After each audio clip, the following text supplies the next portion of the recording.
Mas será que a nossa religião, a doutrina espírita, é incapaz de promover reformas? Será que nós vamos nos utilizar, nos recorrer da metodologia do medo? Porque assim funciona lá, meus irmãos. Meu irmão, você vai parar de fumar, sabe por quê? Senão tu vai queimar no fogo do inferno. O cara com 2 dias nunca mais fumou na vida. E eu já dei o exemplo da minha cunhada aqui, não tem? Minha cunhada, irmã da minha esposa, fumou a vida inteira. Quase não respirava. Dormindo era assim. Totalmente tomada por efizema pulmonar. E ela frequentou casa espírita comigo. Conviveu comigo em minha casa há muito tempo. Aliás, uma pessoa assim maravilhosa. Nos ajudou muito. Até que um dia, e eu sempre falava para ela, para, nem enquanto é tempo. Porque senão você vai levar isso para o outro lado. E lá não tem cigarrinho não comigo. Como é que você vai fazer? Você vai virar um espírito obsessor. Você vai sofrer com o sofrimento do outro. Aí ela foi morar em Caxias, perto das filhas, que são da igreja protestante. E para nossa felicidade, rapidamente, menos de 3 semanas, ela deixou de fumar. Já faz alguns anos isso. Ok? Então, por isso a importância das diversas denominações e metodologias religiosas. Porque aquela pessoa não foi capaz aqui. Mas lá o cara pastor falou para ela, minha irmã, olha, o capeta está segurando esse cigarro junto com você aí. Foi isso que ele me contou. E eu, quando pegava o cigarro, o capeta estava pegando comigo. Eu falava, agora você acredita. E ela parou. Está entendendo? Quer dizer, continua tendo todos os problemas como qualquer um de nós. Mas isso apenas para exemplificar.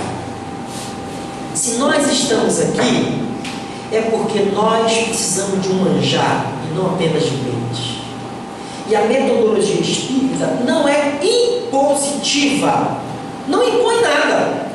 Ela expõe, fala a respeito, conceitua o que devo e não devo mais fazer, o que eu posso e o que eu não posso mais. Mas para isso, você precisa conhecer a doutrina, estudando-a, participando dos encontros de estudos regulares da casa espírita. Não há outro meio.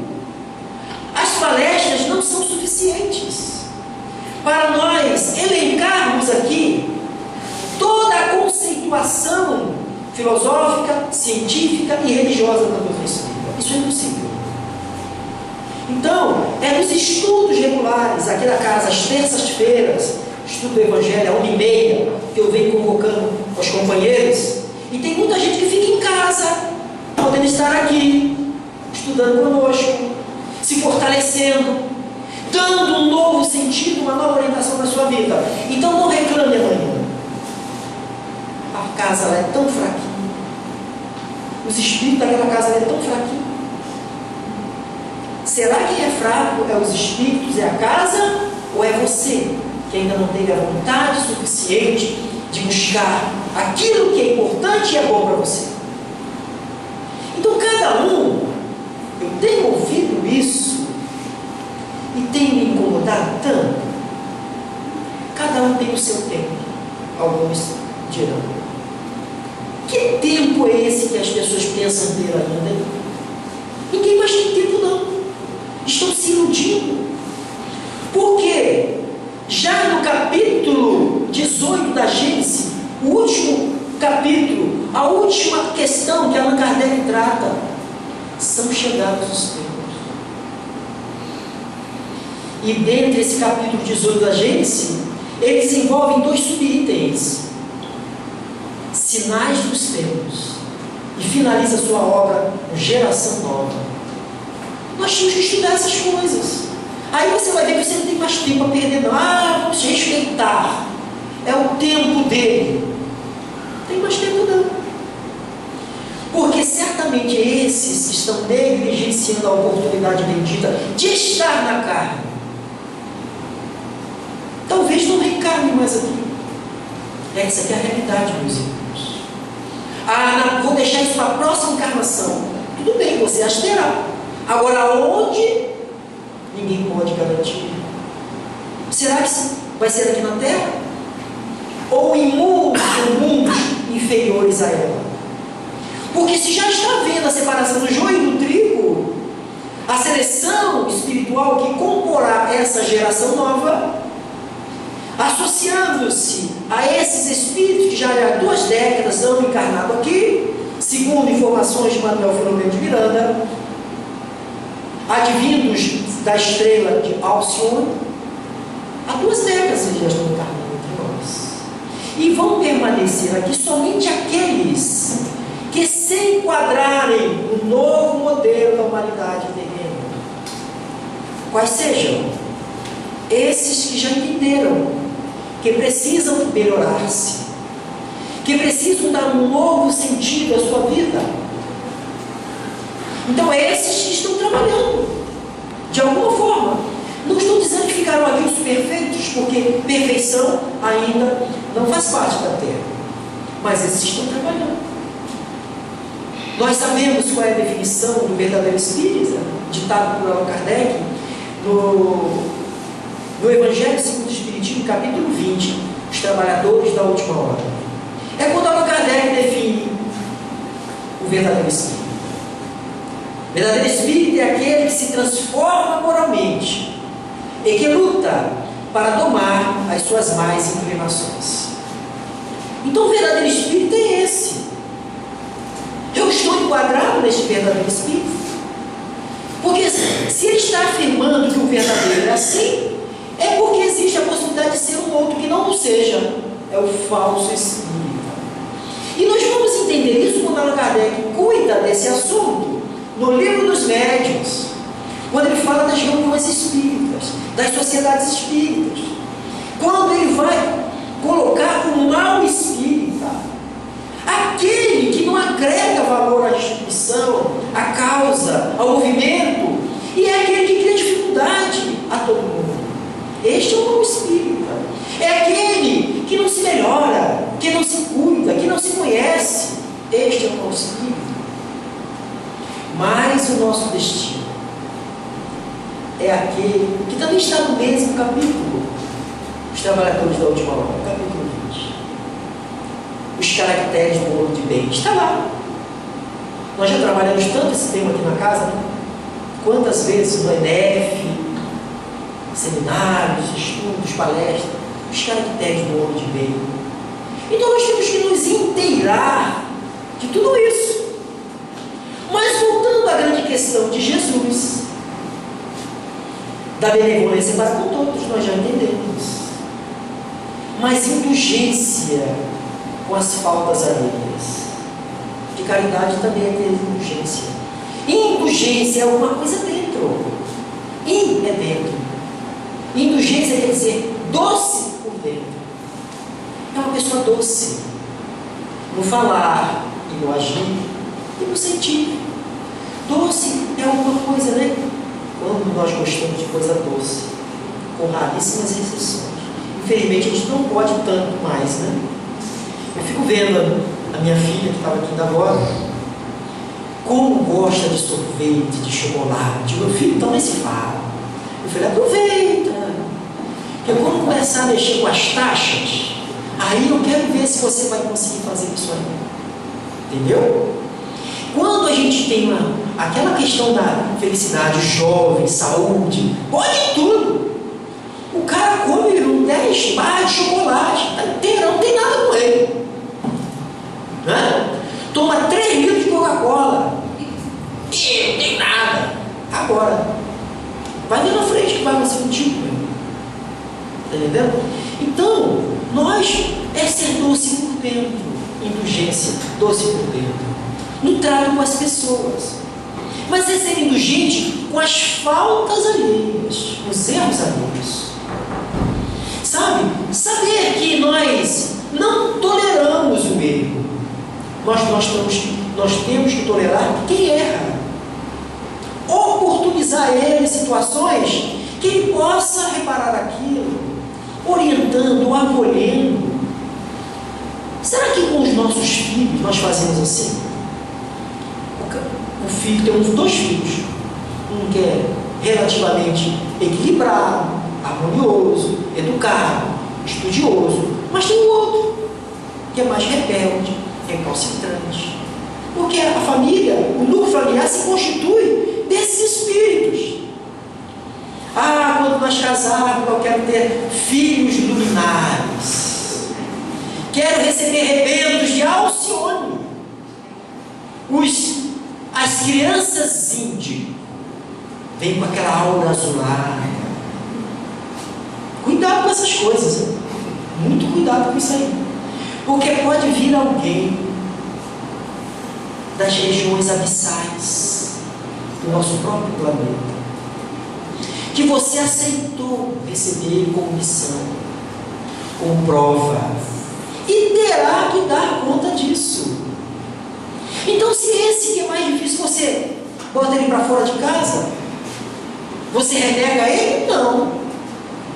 Às vezes pai até faz isso, mas mãe, muito mais difícil de fazer. Porque a mãe tem alguma coisa que a torna diferente do pai. É por essa razão que só ela, e não o pai, tem condições de gestar. Graças a Deus. Graças a Deus. Com esses avanços tecnológicos, eu fico imaginando um dia criar uma situação do homem gestar. Tu já pensou? O que tem gestação aí? Isso é científico, já aconteceu. Gestação que se desenvolveu no meio da costela, fora do útero. É um negócio inusitado, mas está aí. Basta pesquisar na internet. Já pensou? Eu olharia para o nosso amigo, ficaria em dúvida. Será que é uma gestação de costela? Seria uma coisa inusitada. Mas eu não quero estar aqui para isso, não. Deixa o negócio lá com as mulheres que elas dão conta. A gente não dá conta disso, não. Viu? Entendeu? Então, ser doce com as pessoas. Acolher essas almas. A casa espírita que não tiver indulgência, ela não se mantém em pé. Nós temos que ser indulgentes com as pessoas que chegam aqui, com as pessoas que nos colocam à prova, assim como nós esperamos que outros sejam conosco. Porque não pense que nós estamos na condição diferente. Nós também criamos dificuldade, nós também criamos dissensões, nós também nos militramos. E aí? Nós temos que encontrar pessoas que sejam doces conosco. Mas também, para fechar, perdão das ofensas. A questão do perdão dentro dos evangelhos é um capítulo à parte, a ser estudado de forma pormenorizada, detalhada, porque é a grande lição de Jesus. Eu diria que ele não foi a última lição, porque ele já tinha falado sobre isso, mas foi a grande mensagem da cruz, do Calvário. Foi a última lição, o último exemplo que Jesus deixou, foi o perdão. Pai, perdoa, porque eles não sabem o que estão fazendo. Era aquela multidão, muitos dos quais foram beneficiados pelo amor do Cristo. E agora, atemorizados pelas perseguições farisaicas, se posicionaram contrariamente a Jesus. E fizeram assim para ele, junto com os outros mais. E atiraram pedras quando Jesus combalia-se no madeiro inflamante. E Jesus, compadecido daquele povo ignorante, de crianças espirituais que ainda o somos, pede a Deus que os perdoe, porque nós não sabíamos o que fazíamos. E sem saber o que fazer. E porque não o sabemos, nós somos como crianças perdidas na multidão, aterrorizados por quem vemos, aterrorizados por quem se aproxima de nós, sem saber se vamos para a direita ou para a esquerda. Falta-nos orientação para que nós sigamos adiante com segurança.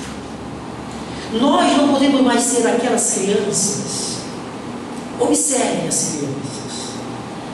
Elas primeiro se põem a sentar, depois a engatinhar. E quando se põe de pé, porque nós somos seres bípedes, andamos sobre 2 pés. Quando se põe em pé, já repararam que elas não andam? Elas querem correr. A criança, quando se vê de pé, ela quer correr. Por isso os acidentes. Por isso preservamos nessa fase. Então, assim é a nossa natureza espiritual. No momento que nos vimos em pé, espiritualmente falando, a gente resolveu correr atabalhoadamente, caindo, se rebentando todo, tropeçando nas pedras. Então, o que a doutrina veio calma, se asserene, tome conhecimento, mas o caminho eu desconheço. Por esta razão, Jesus vai à frente. Jesus é o guia. Ele já percorreu todos os caminhos, sabe exatamente as pedras que encontraremos. Então é como aquele guia seguro, como a gente adentra nessas caminhadas silvestres, dentro das matas, das florestas, que tem alguém que nos guia, ou então alguém que marcou uma trilha para nós, para que nós não venhamos nos perder. Esse é Jesus. É esse Espírito luminar, que de forma segura, não só ilumina o nosso caminho, mas indica, pise aqui, não pise ali, desse passo curto, desse mais longo, determinando o ritmo da nossa capacidade. Ande devagar. E Emmanuel, ele fala sobre isso em uma página intitulada, se não me engano, no Vinha de Luz também, tem 4 livros, né? Dizendo assim, ao título da página, devagar, mas sempre. Devagar, mas sempre. Você não pode mais estacionar. É um passinho de vez. Mas um passo que não necessitemos retroagir, porque demos um passo numa direção errada. Então, a doutrina é autossuficiente para nos capacitar a aproveitar melhor a oportunidade que estamos tendo hoje. Estamos na carne, estamos aqui para atingir a perfeição relativa, porque isso não está sendo apregoado pela doutrina espírita. Foi Jesus que falou isso. Sede perfeitos como perfeito é o vosso Pai. É evidente que é uma metáfora, que ninguém será perfeito como o Pai, porque dentro dos atributos que nos é apresentado na primeira parte do livro dos Espíritos, das causas primárias, um dos atributos de Deus, ele é único. Ninguém mais. Só Deus é Deus. Só Deus é eterno. Ninguém mais. Nós somos imortais, não somos eternos. Então, Jesus disse, vós podeis fazer tudo o que eu faço, e muito mais. Nós temos toda essa potencialidade em nós a ser desenvolvida, mas nós precisamos saber disso, e não apenas saber, e mais do que saber, como diz Joana de Ângeles, nós precisamos querer desenvolver essas potencialidades do Espírito. Então, meus irmãos, ainda há tempo. Estamos nos primeiros dias do novo ciclo.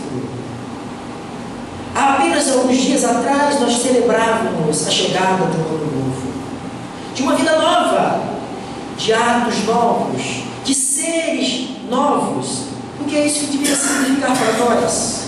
Agora, nós não vamos tornar este ano novo, diferente, melhor, com o mesmo comportamento que tivemos no ano passado, fazendo exatamente as mesmas coisas. William Shakespeare, grande pensador.